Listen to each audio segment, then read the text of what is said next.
ਬਿਸਮਿਲ੍ਲਾਹਿਰਰਹਿਮਾਨਿਰਰਹੀਮ अस्सलाम वालेकुम। जो साढ़े अपने इलाके का ते वज़ीर आला पंजाब जनाब मरियम नवाज साहिबा इस इलाके के रोड में भी देखो जनाब, इतने भी दुनिया बसती है ते दुनिया आबाद है, गाँव आबाद ने। जिला पखर का देहाती इलाका 56 ਚੱਕ का एरिया रोड चेक करो जरा। पाकिस्तान के तकरीबन हर जिले हर देहातों के कारपेट रोड ने।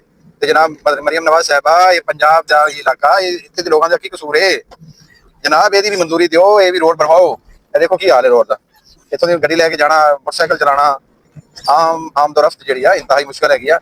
ਥੋੜਾ ਜਿਹਾ ਇਹ ਇਲਾਕਾ ਹੈਗਾ ਦਿਹਾਤੀ, ਤੇ ਮਿਹਰਬਾਨੀ ਜਨਾਬ ਤੇ ਪੱਖਰ ਦੀ ਇੰਤਜ਼ਾਮੀਆ ਜਿਹੜੀ ਆ ਉਹ ਵੀ ਅੱਖਾਂ ਖੋਲੇ ਕਿ ਇਸ ਚੱਕ ਨੂੰ ਕਿਉਂ ਇਹ ਰੋਡ ਤੋਂ ਮਹਿਰੂਮ ਰੱਖਿਆ ਹੋਇਆ ਜਨਾਬ। ਨਵਾਨੀ ਅਤਾ ਬਰਾਦਰਾਨ और शाहानी बरादरान जनाब, ये तुहाडा इलाका है ते तुहाडे सपोर्टर ने ते तुहाडे वोटर ने, ते क्यों ये हाले तक क्लीयर नहीं हो सकिया?